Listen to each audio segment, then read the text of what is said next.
બોલો સદગુરુદેવની જય. દિવંગત આત્માની જય.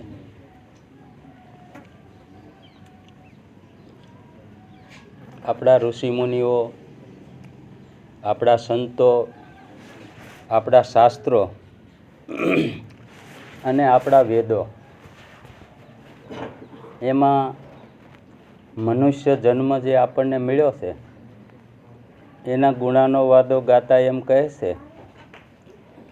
કે દુર્લભા મનુષ્ય દેહો, દુર્લભા મનુષ્ય દેહો, દુર્લભા તત્વદર્શનમ, દુર્લભા સહજા અવસ્થા, સદગુરુ હિ કૃપા વિના. મનુષ્ય જન્મ ક્યારે મળે કે 84 લાખ યોની ફરતા ફરતા હવે આપણે 2-5 કે 8-10 જન્મની વાત કરીએ તો આપણને અરેરાટી થાય, પણ 84 લાખ યોની ફરતા ફરતા આપણને એક વખત મનુષ્યનો જન્મ મળે. એક વખત આ મનુષ્ય જન્મ મળ્યો છે અને હવે પછી ફરી વખત આપણને મનુષ્ય જન્મ મળે એની કોઈ ગેરંટી આપણી પાસે નથી. આપણી પાસે કોઈ એવું લખાણ છે, એવી કોઈ સાબિતી છે કે આવતા જન્મમાં આપણને ફરીને ફરી આવો મનુષ્ય દેહ મળે? અનંત જન્મના સારા પુણ્યના કર્મો, અનંત જન્મના, એક જન્મના નહીં પણ અનંત જન્મના પુણ્યો જ્યારે ભેગા થાય ત્યારે આપણને એક વખત મનુષ્યનો જન્મ મળે. આવો દુર્લભ મનુષ્ય દેહ જો ઈશ્વર ભજન વિના કે સારા કર્મો કર્યા વિના જો આપણે વેડફી નાખીએ તો એની જેવી મૂર્ખતા આપણી એકેય નથી. કબીર સાહેબે મનુષ્ય જન્મનું વર્ણન કરતા એ કીધું કે મનુષ્ય દેહી હે મહાપદારથ, મનુષ્ય દેહી હે મહાપદારથ, હે પારસની ખાણ. મનુષ્ય જન્મ આપણને મળે તો પારસની ખાણ છે. પારસનો મહિમા આપણે જાણીએ કે પારસનું કામ શું છે. પારસ શું કરે કે રાઈના દાણા જેટલો પારસનો ટુકડો હોય, રાઈના દાણા જેટલો. પારસનો મહિમા એવો છે કે લોઢાને અડે એટલે એ સોનું બની જાય. પારસનો મહિમા એવો છે. પછી લોઢું ગમે એવું હોય, કાટી ગયેલું હોય, નવું હોય કે ગમે એવું હળી ગયેલું હોય, એ પારસ એ લોઢાને અડે એટલે સોનું બની જાય. પણ રાઈના દાણા જેટલો પારસનો ટુકડો હોય અને એની સામે અબજો ટન, 1-2 ટનની, અબજો ટન કાટી ગયેલા લોઢાનો ઢગલો પીડ્યો હોય અને પારસ એને સ્પર્શ થાય, એને આફળે, આપણી ભાષામાં કહીએ એને આફળે, એને અડે તો અબજો ટન કાટી ગયેલા લોઢાનો ઢગલો સોનું બની જાય, સોનું બની જાય. આપણે માન્યામાં આ વાત ન આવે તો કબીર સાહેબે તો શું કીધું કે મનુષ્ય દેહી હે મહાપદારથ, હે પારસ ખાણી. મનુષ્ય જન્મ મળ્યો એટલે રાઈના દાણા જેટલો ટુકડો નહીં પણ પારસની ખાણ છે, પારસની ખાણ છે. પણ આપણે માની ન શકીએ. આપણા સંતો, આપણા ઋષિમુનિઓ તમે જુઓ તો જેને જેને ઈશ્વર ભજન કર્યું છે, જેને જેને ઈશ્વર ભજન કર્યું છે એ પારસ સમાન છે ને. આપણે અહીંની વાત કરીએ, ખાખી બાપુ છે, પછી બગદાણા બાપા સીતારામ છે, એના જીવન ચરિત્રો આપણે જોઈએ તો ખાલી એની પાસે કેવળ રામ નામનો એક શબ્દ હતો, કશું જ નહીં કયો ને, પણ એ રામ નામના શબ્દથી એનું જીવન પારસ સમાન બન્યું. જેને જેને એનો સંગ કર્યો એ બધા સોનું બની ગયા ને. પણ એવા તો એનો સ્પર્શ, એનો સંગ અનેક જિજ્ઞાસુ પુરુષો કરે, પણ બધાય સોનું કે પારસ નથી બની શકતા. જવરલે કોક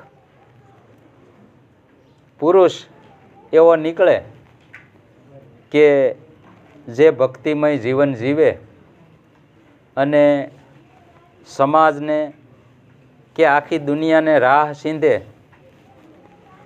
એવું એનું વ્યક્તિત્વ બને. બજરંગદાસ બાપાની વાત આપણે કરીએ તો ગામડે ગામડે, ખૂણે ખૂણે, ગુજરાત રાજ્ય નહીં પણ આખો ભારત દેશ એની નામના કેટલી કે એનું નામ ગુંજ્યું. તો એ નામની પાછળ, એ નામનું એટલું બધું મહત્વની પાછળ બજરંગદાસ બાપા પાસે એવી કઈ વસ્તુ હતી કે એ આવી ખ્યાતિને પામ્યા કે રામ નામ. એટલે મહાપુરુષોએ ગાયું કે ભક્તિ વિનાનો નર ભૂત છે, એ સામો મળ્યો નહીં સારો. ભક્તિ વિનાનો નર ભૂત છે, એ સામો મળ્યો નહીં સારો. ધીક ધીક એની જનેતાનો જાયો કે નાહકનો નૂર ગુમાયો. આપણને આપણો જ્યારે માતાના દેહમાં આપણો બૂંદ બંધાણો, 9 માસ સુધી આપણે માતાના ઉદરમાં રહ્યા, રુધિરમાં, માંસમાં, જઠરાગ્નિમાં 9 માસ સુધી આપણે રહ્યા. એટલે ભગવાનને બંદગી કરી કે હે દીનબંધુ, હે દયાળુ, હે કૃપા સિંધુ, તું મને આમાંથી મુક્ત કર. ત્યારે ભગવાને એમ કીધું કે હું તને મુક્ત તો કરું, પણ તારે મને વસન આપવું પડે. તારે મને વસન આપવું પડે. જ્યારે આપણે બહુ મુશ્કેલીમાં હોઈએ અને એ બંધનમાંથી આપણે છૂટવું હોય તો એ ગરજને અકલ નથી હોતી. ગરજ હોય તો અહીં કોઈ કહે એટલે આપણે ગમે એનું કામ કરવા તૈયાર થાય. એટલે ભગવાનને હા પાડી કે ભગવાન તમે કહેશો એમ હું તમારું વસન માન્ય કરું છું અને તમે કહેશો એમ હું કરી. તો ભગવાને આપણી પાસે 2 વસન માંગ્યા કે હું તને માતાના ઉદરમાંથી મુક્ત કરું, પછી તારે 2 કામ કરવાના. કે પહેલું એ કે તને આ પૃથ્વી ઉપર તારું અવતરણ થાય તો તારે ગ્રસ્થાશ્રમના તમામ કાર્યો બજાવવાના. પહેલું આપણું કર્તવ્ય મનુષ્ય જન્મનું એ કે આપણે ગ્રસ્થાશ્રમના તમામ કાર્યો આપણી ફરજ બજાવવાની. અને એની સાથે સાથે બીજું વચન એ માંગ્યું કે તું જ્યારે એમાંથી ફ્રી થા, તારા ગ્રસ્થાશ્રમના કાર્યોમાંથી ફ્રી થા, તઈ તારે મારું ભજન કરવાનું.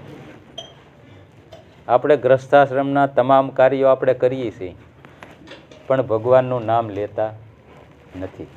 જાજે ભાગે આ દુનિયાનો ક્રમ તમે જુઓ કે કોઈક જિજ્ઞાસુ પુરુષો જેને સાચી સમજણ મળે જે સંતોને અનુસરે, જે શાસ્ત્રોને અનુસરે, આપણા વેદોને અનુસરે, એનો ભક્તિમાં ભાવ બંધાણો, સંતોનું શરણ જેને ગ્રહ્યું એનું કામ થયું, સંતોનો સંગ જેને થયો એના પુરાવા આપણે જોઈએ કે ભાઈ સંત સમાગમથી આપણને ફાયદો શું થાય, સંત સમાગમથી આપણને ફાયદો શું થાય, અને આપણને જે મનુષ્ય જન્મ મળ્યો એનું મહત્ત્વ આપણને ક્યારે સમજાય કે જ્યારે આપણું જીવન દિવ્ય બને, આપણું જીવન દિવ્ય બને ત્યાં આપણને ખબર પડે. પણ આપણને તો કોઈ સંત સમાગમ ન થયો અને ઉંમર થઈ ગઈ, ઘણી ઉંમર સુધી આપણને આપણા સંસારના વ્યવહારિક કામોમાં આપણે ભગવાનને ભૂલી ગયા. તો જીવણ સાહેબે શું કીધું કે 84 વર્ષ તે ભલે શિકાર ખેલ્યા. કદાચ આપણી ઉંમર 80, 85 કે 84 વર્ષ થાય અને પછી એમ થયું કે હાલું ભગવાન ભજવાનું ટાણું તો મારું વહી ગયું, તો હવે શું કરવું? ત્યારે જીવણ સાહેબ એમ બોલ્યા કે 84 વર્ષ તે ભલે શિકાર ખેલ્યા, ઉનકા ધોખા નાય. કદાચ તારી જિંદગી એટલી વહી ગઈ અને તને એમ થયું કે હવે ભગવાન ખરેખર ભજવા છે અને મને સમજણ મળી છો, તો 84 વર્ષની અંદર તે જેટલા તારા સારા કર્મો નહીં પણ નબળા કર્મના લેખા જોખા કરવા. એટલે 84 વર્ષ તે શિકાર ખેલો ઉનકા ધોખા નાય, પણ શ્વાસને ઉશ્વાસ હાલે તારી દેહમાં, તું એની કરી લેની ઓળખાણ. જો આ મનુષ્ય હૃદયમાં કિંમત કોની છે ભાઈ?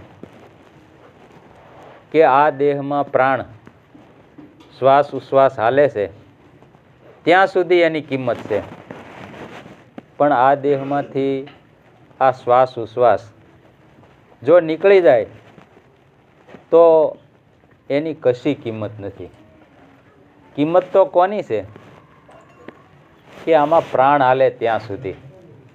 કદાચ આ દેહની કિંમત ગમે એવડી મોટી હોય, કદાચ તાલુકા પ્રમુખ હોય, જિલ્લા પ્રમુખ હોય, ચીફ મિનિસ્ટર હોય કે વડોપ્રધાન હોય કે રાષ્ટ્રપતિ હોય, પણ એની કિંમત ક્યાં સુધી?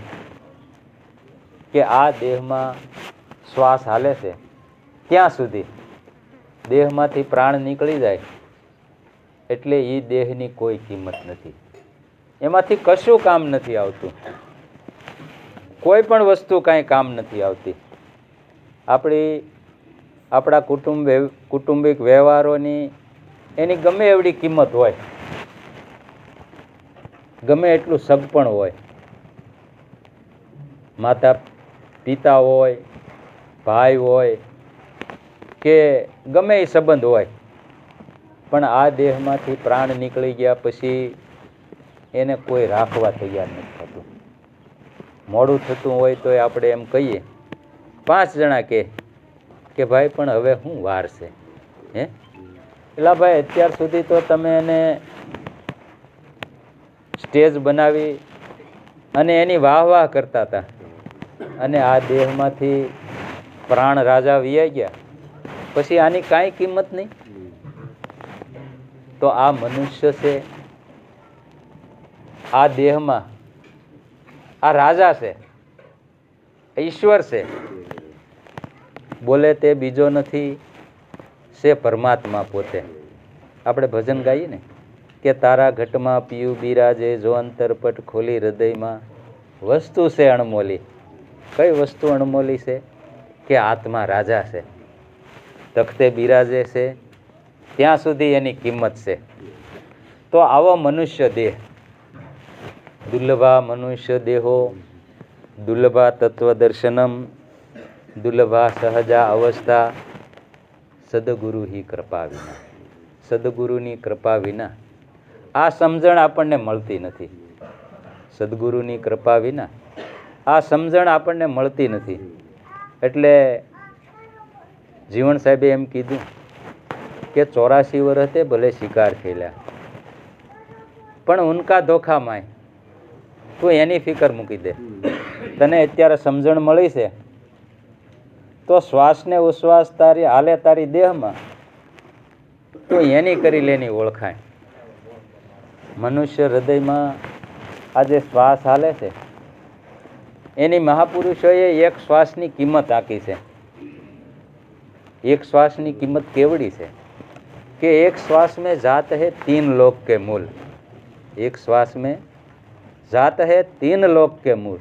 એટલે ઈશ્વર ભજન વિનાનો એક શ્વાસ ખાલી જાય તો તમે 3 લોકનું મૂલ્ય ચૂકવો તો ઈશ્વર ભજન વગર ખાલી ગયેલો શ્વાસ પાછો મળતો નથી.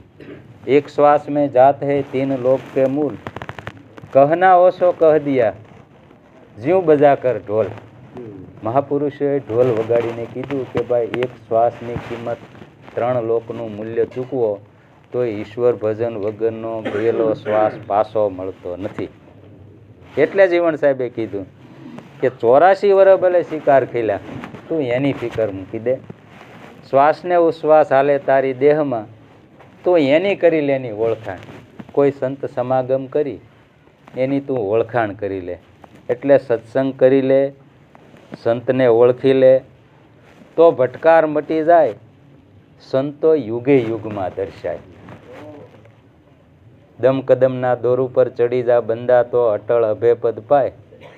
પણ દાસી જીવન સંતો ભીમને ચરણે કે આ તો કોઈ સમજવું હોય ને એને સમજાય એવી વાત છે. એટલે આ મનને આ દિલને મહાપુરુષો એમ કે હે મારા મન મસ્તાના, હે મારા દિલ દીવાના, તું લે લે એમ હરિના ગુણ ગાય. જો કોઈ ઈશ્વર ભજન કરી લે, આ ભક્તિ રૂપી ઓઢણું કોઈ ઓઢી લે તો એના પણ ગુણાનો વાદો ગાયા. કે જેને ભક્તિપદનું ઓઢણું ઓઢ્યું છે એની કિંમત કેવડી મોટી છે કે ઓઢણું અમર લોકનું રે. આ જગભરમાં દેખાય, આખી દુનિયામાં દેખાય. બજરંગદાસ બાપાએ આ ભક્તિપદનું ઓઢણું ઓઢ્યું આખી દુનિયામાં દેખાય ને.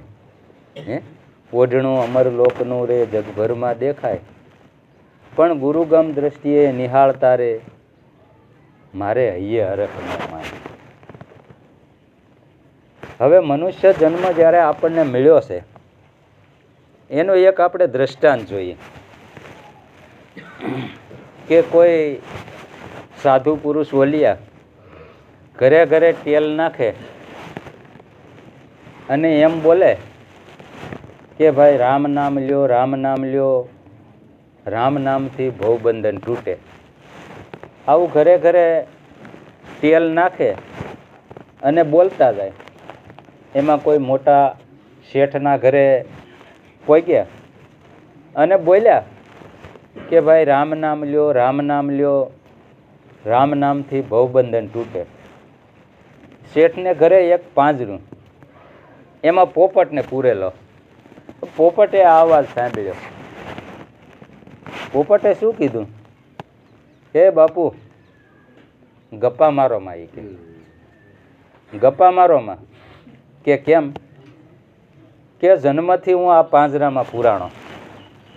આ શેઠને ઘરે મારો જન્મ થયો, નાનું એવું બચ્ચું હતું ત્યારથી મને આ પાંજરામાં પૂર્યો છે. અને ઘરના જેટલા સભ્યો છે એટલા બધાય મને રામ નામ બોલાવે છે. હું બોલું છું પણ તમે એમ કહો છો કે રામ નામ લ્યો, રામ નામ લ્યો, રામ નામથી ભવબંધન તૂટે. તમે તો ભવબંધન તૂટવાની વાત કરો છો પણ મારું તો આ પાંજરાનું બંધન નથી તૂટતું. આવો આવો, મારું તો આ પાંજરાનું બંધન નથી તૂટતું. તો બાપુએ કીધું કે પણ તે ગુરુ કર્યા છે, કે પણ એમાં ગુરુ શું કરવા, કે એમ ન થાય. ગુરુ કરે મરે તો તરે, ગુરુ કરે મરતા શીખવાડે તો એ તરી શકે. કે પણ હું તો ગુરુને ક્યાં ગોતવા જાઉં? પોપટ કે પણ ગોત તો કરવી પડે ને, ગોત તો કરવી પડે.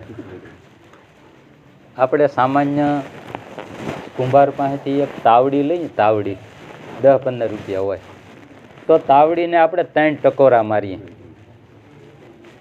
ટકોરા રણકાટ વાળા વાગે તો તાવડી આપણે લઈએ, 10-15 રૂપિયાની તાવડી હોય તોય. અને કદાચ બોધી બોલતી હોય અને કુંભાર એમ કહે કે ભાઈ આ તમને થોડાક ઓછા મૂલમાં પણ મારે આપી દેવી, તો આપણે શું કહીએ કે ભાઈ તારી તાવડી તો ઠીક, પણ મારો મહળેલો લોટ એ ઘડ્યો હોય અને તાવડીમાં નાખીએ અને એ તાવડી ચૂલા ઉપર તૂટી જાય તો મારું ગાંઠનું બંધન જાય. એટલે તારી તાવડી તારા ઘરે હોય, મારે એ નથી જોતી. તો આ તો આપણને મનુષ્ય જન્મ મળ્યો ક્યારે? 84 લાખ યોની ફરતા ફરતા આપણને એક વખત મનુષ્ય જન્મ મળ્યો. તો આ મનુષ્ય જન્મને આપણે ટકોરા મારી અને કોઈ એવા ગુરુ કરી અને આ મનુષ્ય દેહને સુધારી લેવા જેવો છે. એટલે જીવણ સાહેબે કીધું કે હે મારા મન મસ્તાના, હે મારા દિલ દીવાના, તું લે એમ હરિના ગુણ ગાય. જો તારો ફેરો સફળ કરવો હોય તો તું ઈશ્વર ભજન કરી લે. જેને જેને ઈશ્વર ભજન કર્યું છે, જેને ગુરુ કરી લીધા છે, એટલે પોપટે નક્કી કર્યું કે બાપુ હું ક્યાંય ગોતવા નહીં જઈ શકું, કારણ કે મારું આ બંધન તૂટતું નથી, હું ક્યાં જાઉં?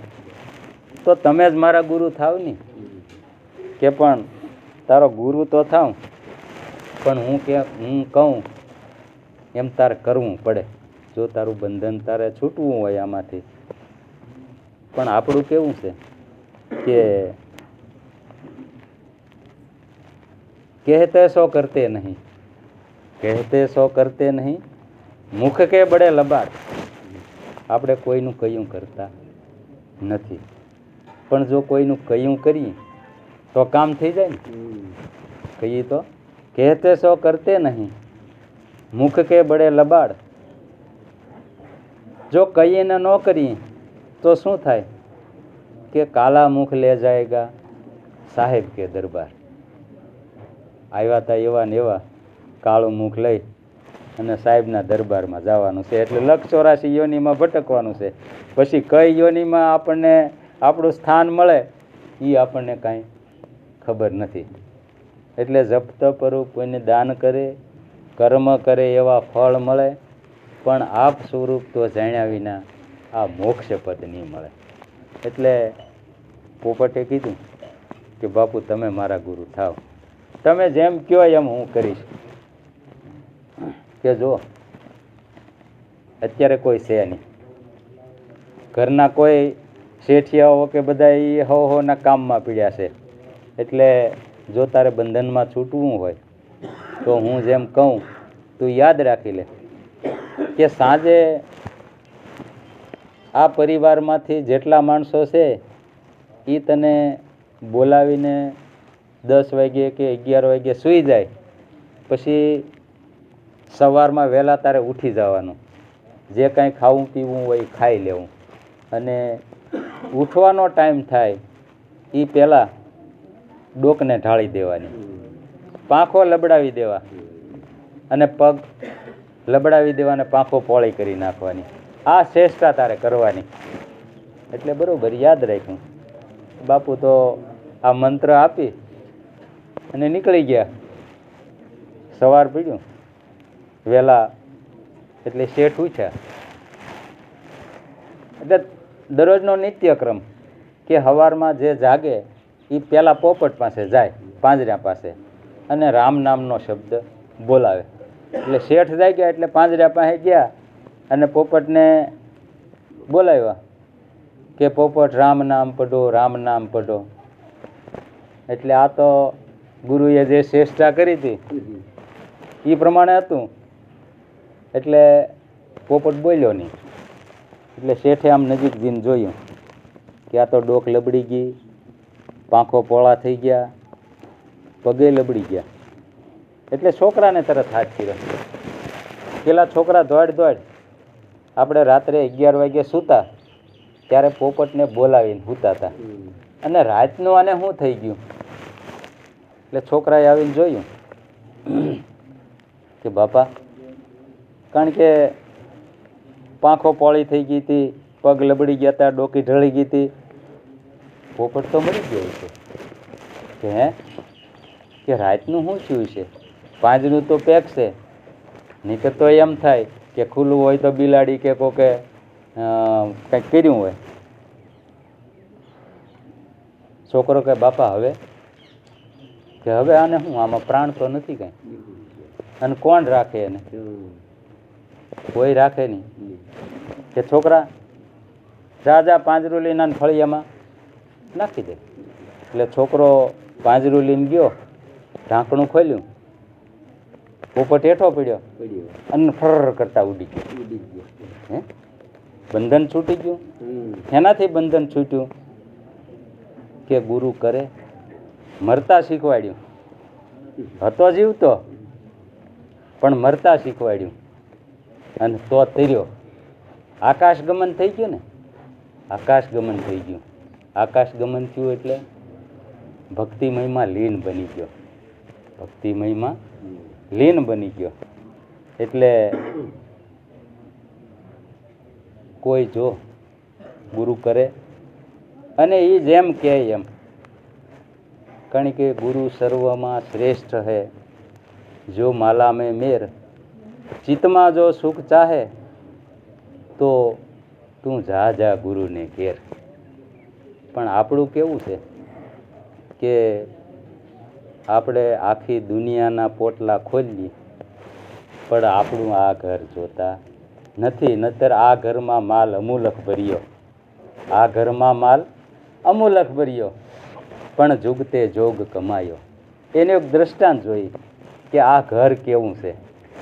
કે એક સોર ગઠિયો.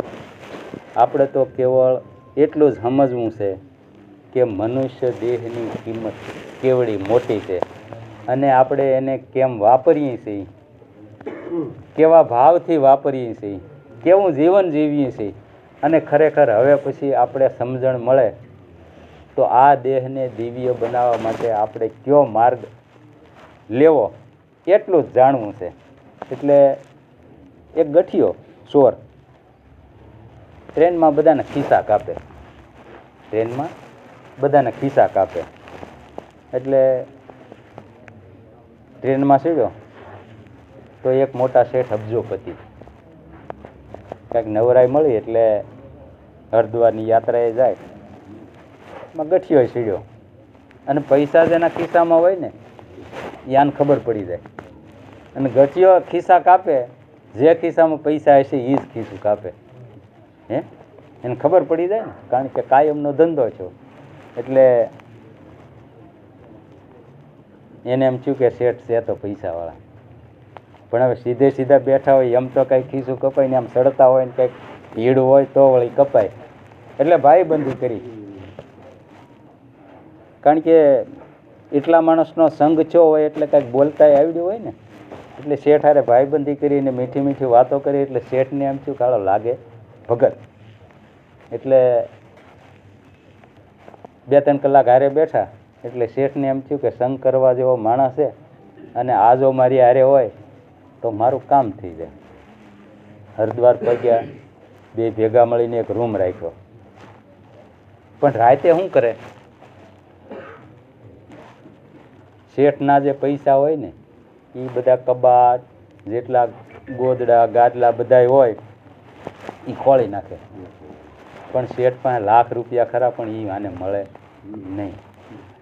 સવાર પડે, બધા તીર્થ સ્થાનમાં યાત્રા કરે, દેવ દર્શન કરે, સાંજે આવી જમે અને સૂઈ જાય.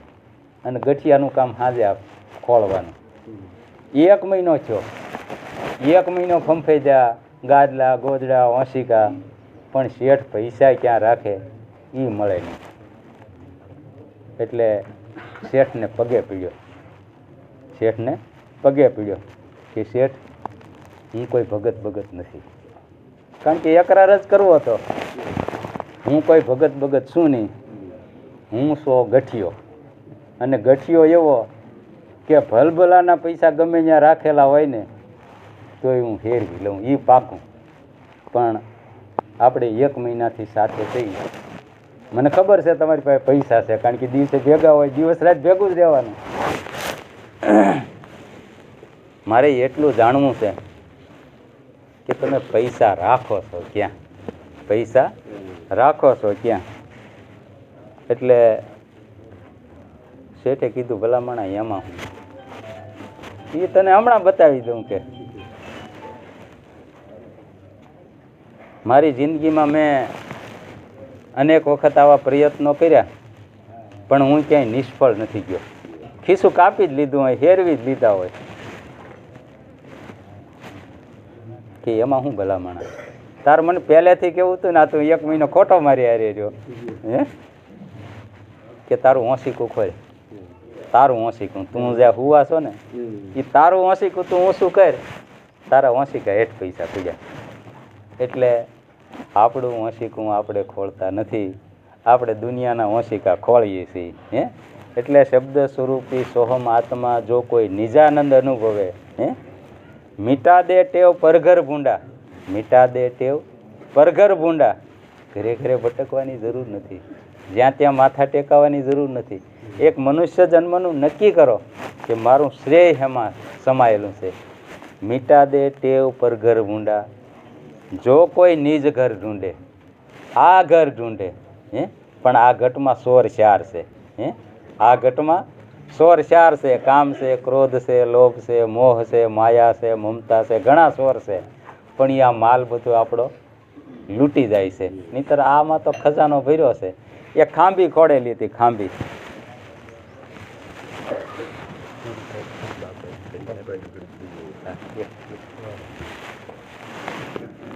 ખાંભી ખોડેલી હતી.